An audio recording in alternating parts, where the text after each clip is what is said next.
Hey everybody, how are you doing? It's your boy DC, Thursday night host of Rogers Out of the Fog. Right, you kind of got to make your own fun. Yeah. Which was a transition for me going into the morning show here. Proud. Keep doing the amazing work, will you? They're learning about how to hire people. 20 years of local matter, so join me every Thursday night and see what's going on in the fog. I'm Wendell Clark with a word about winning. We all know it takes a team effort in any sport and with any challenge. You can be a part of the winning team that shuts out impaired driving. Whether you're out on the town or just hanging out with friends, drink responsibly. Always have a plan for a safe ride home for yourself, your family, and your friends. You'll be helping to shut out impaired driving. Visit ArriveAlive.org to find out more. Arrive Alive. Drive sober. You're watching Rogers TV. Focused on quality and convenience, there isn't much you won't find at Marie's Mini Mart. Home-style breads, sandwiches, plus a variety of artisan breads and delicious single-serve desserts available exclusively at our Frecker Drive location. Marie's Mini Mart, with 25 locations wherever you go, there we are.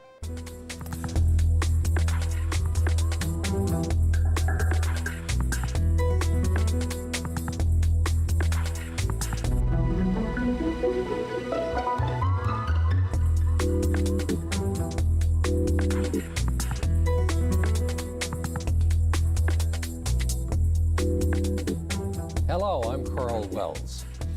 My guest today has written his second book about a Newfoundland Prime Minister. This one is called Mischief in High Places, and it's all about Sir Richard Squires. It's my pleasure to welcome to the program Mr. Ted Rowe. Hi, Ted. Hi, Karl. It's a pleasure to be here. Nice to have you aboard.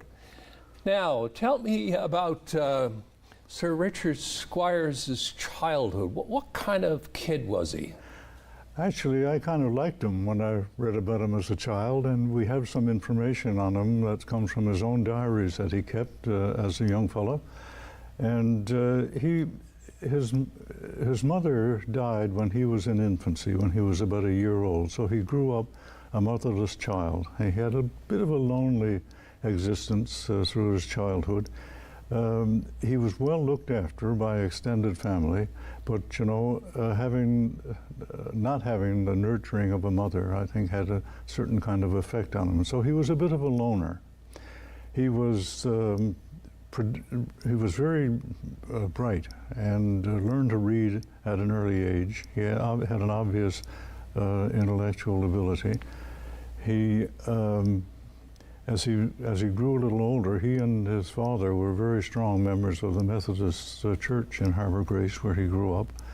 And it wasn't long before, as a Sunday school teacher, when he was in his early teens, he started giving lectures and doing public speaking in the church and in the Sunday school and at church gatherings. And so he showed a pretty early talent for public speaking, and of course that served him very well throughout the rest of his life. But as a child, he was smart, quiet, not very many friends, not very sociable with other children until he got into his teens, and then he kind of loosened up a bit more. Now, he went to the famous Methodist College, went at a very key time when the headmaster was the great Robert Edwards Holloway. And it was there that just the beginnings of his interest in politics started, wasn't it? Well, in a sense, he became more actively involved, but his father had run as a candidate in 2 elections prior to his leaving Harbour Grace. And I'm sure that had a kind of an impact on him, in the sense that the household was probably filled with political talk when his father was running in those elections in the 1890s. But when he went to a Methodist college in St. John's, the election of 1897 caught his attention, and he, in his little diary that he was keeping, which was in a scribbler, by the way, which I happened to get access to, At the back of the scribbler, he had written all the candidates for all the districts in that election, and during the election itself that day, he actually went down to the polling station in St. John's East to watch the results come in. Now, it so happened that his father was a Liberal supporter, and he was likewise, I would assume, and the Liberals lost that particular election, so, you know, it could have been a more joyous occasion for him, but he obviously had quite an interest in what was happening in politics at that time. Just out of curiosity, I've never spoken to anybody who actually saw Sir Richard Squires' handwriting. What was his handwriting like? Very, very nice. Very, you would be impressed by it. It was a very nice scroll. Of course, most students back then, you know, you were judged on your handwriting to a large extent. Yes. In writing an exam, I remember even when I went to school in the 1950s, we were graded on our handwriting occasionally. So there was an incentive to be able to write in a nice, legible, attractive scroll. And I remember being lucky enough to see one of Joey Smallwood's notebooks once when he was the barrel man. Mm-hmm. And I was struck by how beautiful his handwriting was. Yes. Absolutely gorgeous. Yes. Yeah. Now, Sir Richard won the Jubilee Scholarship. Tell us about the effect that had. What was the significance of winning the Jubilee Scholarship? Well, I guess from the point of view of the effect it would have on him as an individual, I would expect that the main event, or the main impact, was that it would legitimize him as a man of high intellect. Okay? Mm-hmm. And I think that was important to him as he was going through the rest of his legal and political career, to know that he was a cut above your average Joe. You know, and I think it would give him the confidence that he needed in order to practice law in the way that he did, which was very successfully, and to have the career of a politician the way that he did. The other thing that I would assume that it did is that it gave the public an impression of Richard Squires as way above average in terms of his intellectual ability, and that he would be seen as a smart, sharp young man, having won the Jubilee Scholarship. And I think that would have helped him out as he got into politics and as he started his law career. And in fact, there are some newspaper reports on Squires as a practitioner of law that suggests that they thought, you know, he was a pretty sharp young fellow here. You know, and that probably started with the fact that he won the Jubilee Scholarship. And talk about the relationship that he had with Edward P. Morris, who was also one of our prime ministers. He became kind of a mentor to Richard Squires, didn't he? He was the mentor to Richard Squires, both in the practice of law in Newfoundland and in the practice of politics in Newfoundland. Squires got a Bachelor of Law degree from Dalhousie University. But during the 3 years that he was there, in the summertime, he was back home. His first summer, he went to work as a law clerk with another firm. That lawyer actually then closed down his practice. So the second and third summers that he was home from Dalhousie, he had found Morris. And he could not have done better than to have attached himself to Morris, both as a successful lawyer and as a successful politician. Morris had a very successful law practice, but he had also been in politics since the 1880s, and we're talking now about the late 1890s and early 1900s when Squires came back to St. John's from Halifax. And Morris was, he came from a working class background in the West End of St. John's, but he had a real sense of, he had a personality and a bonhomme about him, you know, that made him automatically and almost instantly appeal to people when he met them. He had a running a catalog of jokes that he could trot out for any occasion. Very, very popular as a public speaker, and one-on-one was very congenial, and he was very, very highly liked by his constituents and by most people who knew him. Now, Squires observed all of this, and Squires did not have the same kind of bonhomme that Morris had, but he was able to put it on when he had to put it on, if you know what I mean. He wasn't that kind of character himself, but he was able to come across that way when he was in front of an audience, and I think he picked up a lot of that from Morris. Mm. Now, it was when he became a successful young lawyer that his interest in politics really kicked off, wasn't it? Yes. He spent quite a few years, 4 or 5 years, when he went to work with Morris first, developing his network of contacts in St. John's. And, you know, it takes your breath away almost to read the number of organizations that he joined. Community organizations, fraternal organizations, charitable organizations. I mean, he belonged at one point to 8 or 10 different organizations, and in most of them, because of his training in law, he understood governance and how things should work, and he almost always rose up to executive positions and then to the top post in most of those organizations. It didn't take him long to become the Grand Master of the Orange Association for Newfoundland, and then not much longer than that to become the Grand Master of the Loyal Orange Association for British North America. And of course, these fraternal organizations were a big deal back then. Oh, absolutely. Today it's kind of, you know, you wouldn't imagine that, but back then they were a very big deal. And they formed, the Orangemen especially, formed the core of his base, if you know, when he went into politics. Most of the campaign meetings he had would be in the Orange Hall in any community when he went around campaigning, you know. So that was really important to him. Then he first ran in politics in the 1908 election for Morris's party. Morris had been in Bond's cabinet.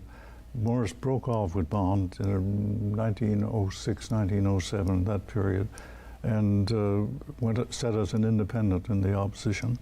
But when the 1908 election came around, Morris started his own political party called the People's Party, and one of the people that he attracted into that party was young Richard Squires. Yes, I was going to say, it's kind of interesting that the very first party he ran with wasn't the Liberal Party. No, and you know, there are a couple of writings that he made to constituents or to correspondents that he would have exchange of letters with, where he tried to rewrite history a little bit, and he saw himself as a successor to Bond.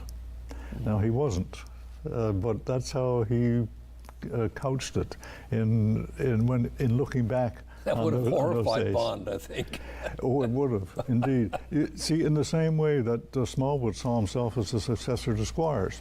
Smallwood often said, you know, that if you look back on the great Liberals of our history, Sir Robert, well, start with Whiteway, Sir Robert Bond, Sir Richard Squires, and now me.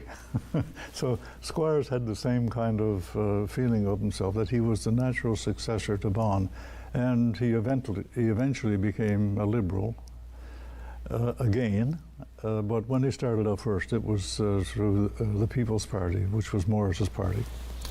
Now, Ted, in his second run, he was probably shocked by this, but he actually lost. And I guess the Prime Minister appointed him to the Legislative Council, which would have been Newfoundland's Senate back in those days. But Squires was a really sore loser, wasn't he? Yes, he was. There's no way you could say that he was a good loser. He really loved to win. He thought that he should win, and if he didn't, well, it was, you know, it was somebody else's fault. When he lost the election of 1909, we'll go back earlier, when he won one of his elections. In fact, it was the first election when he ran as prime minister in 1919. He heard, even though he'd won, he heard that there was a little pocket of opposition in Trinity Bay, in New Harbour, that had not supported him. And this is in his correspondence. He writes to one of his supporters out there and says, would you kindly let me know the names of the people who didn't support me in the election, and of any others that you might know of who are enemies to our cause. And wow. he didn't want to forget them, and he wanted payback if he had a chance to do it. So there was that side of him, which was, I guess, part of his competitiveness. But man, no, he was not a good loser. Yeah, sounds a little Nixonian almost. Yeah. Now, he had an early connection with or friendship with Sir William Coker, but over the years, their relationship was kind of up and down, wasn't it? Yes, it was. The first connection between him and Coker, of course, being the founder of the Fishermen's Protective Union, that became a very strong force in Newfoundland politics. They were 20,000 strong, and they were a sizable and important political base. The first connection between the two of them that I found was Coker writing Squires in 1909. He founded the FPU in 1908. The following year, Squires had a reputation as being a really sharp lawyer. And Coker writes him and wants to know if he would represent the union and would represent any individual members that needed legal advice. Squires writes back and says, yes, I'd be pleased to represent the union. I think you're doing really important work in organizing the fishermen and other laborers.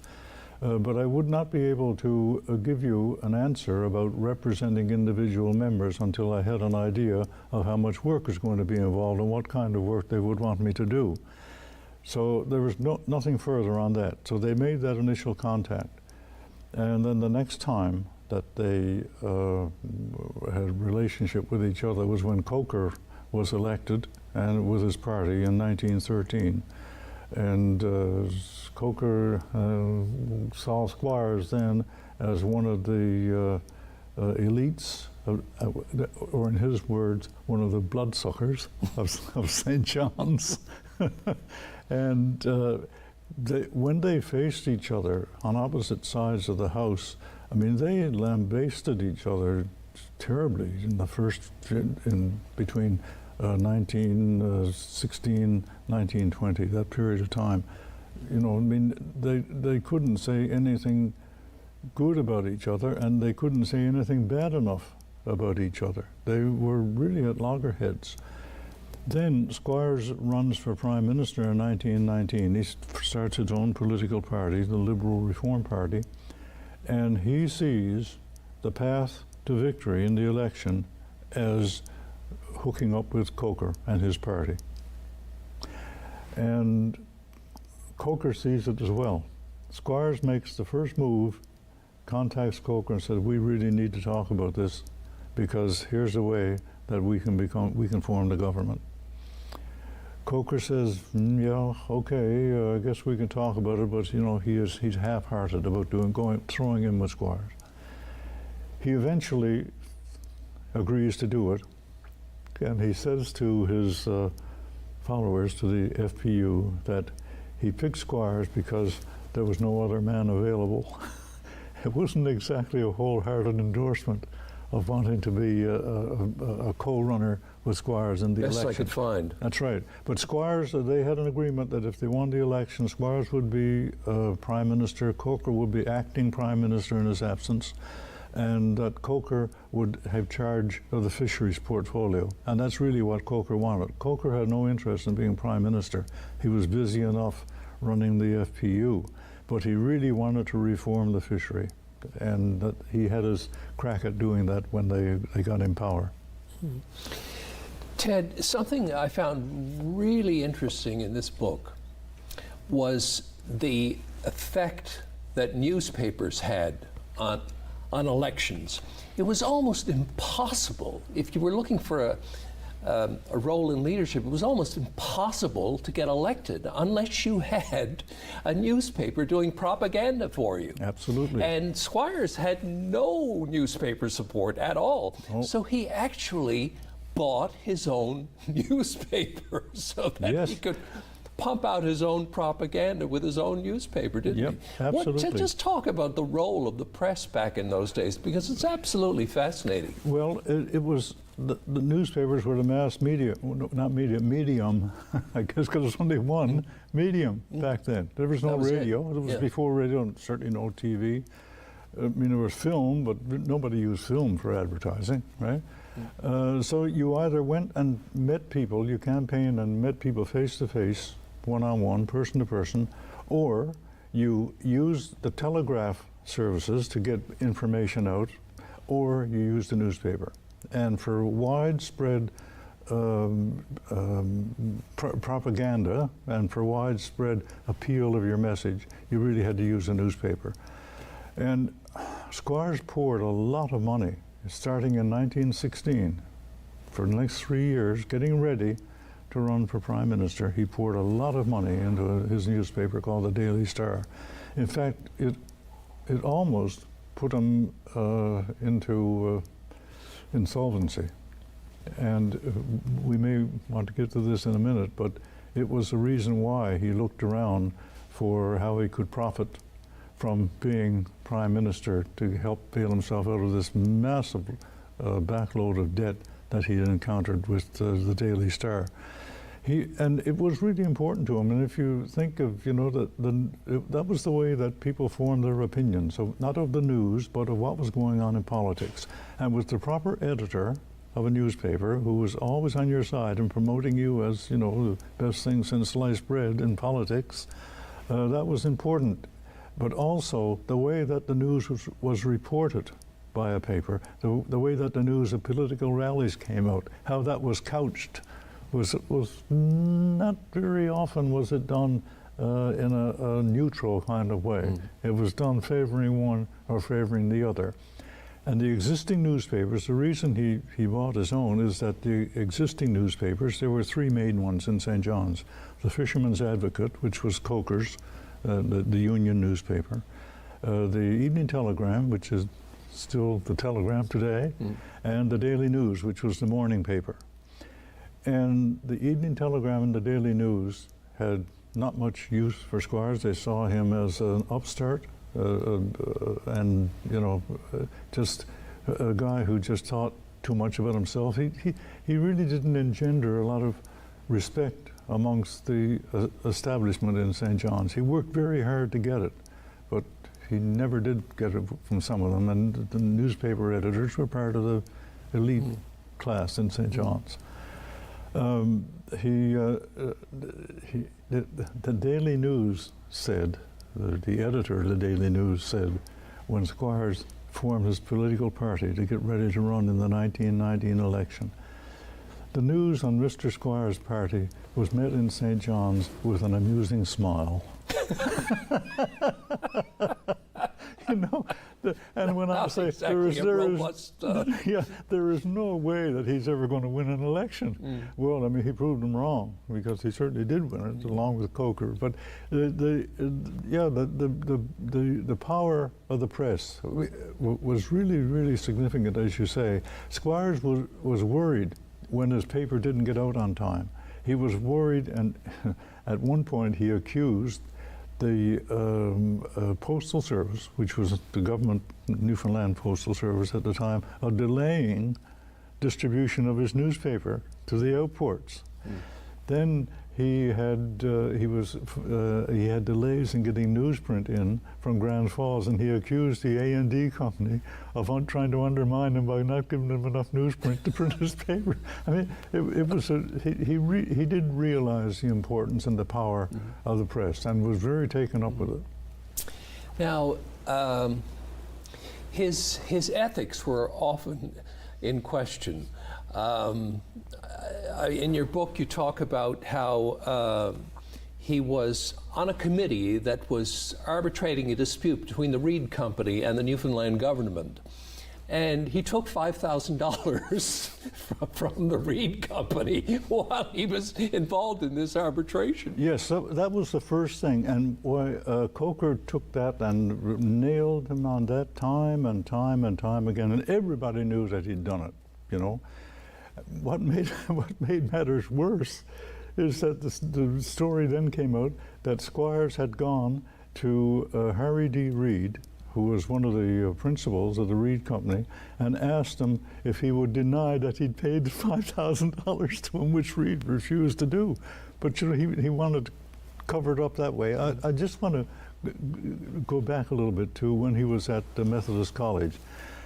In his diary, there's a little entry that kind of gave me a little indication of his morality and his ethics. He was caught one night on the floor of the girls' rooms, okay, which weren't allowed to do. The boys' rooms were on the second floor, girls' rooms were on the third floor in the boarding house for the out-of-town students. And being caught on the girls' floor, there was a fine involved. Anyway, he was caught, and the matron of the house said, well, it's the first time, you know, so I won't fine you this time. And Squires wrote in his diary, not first occurrence, but first time caught. As if to say, it's only a crime if you're caught doing it.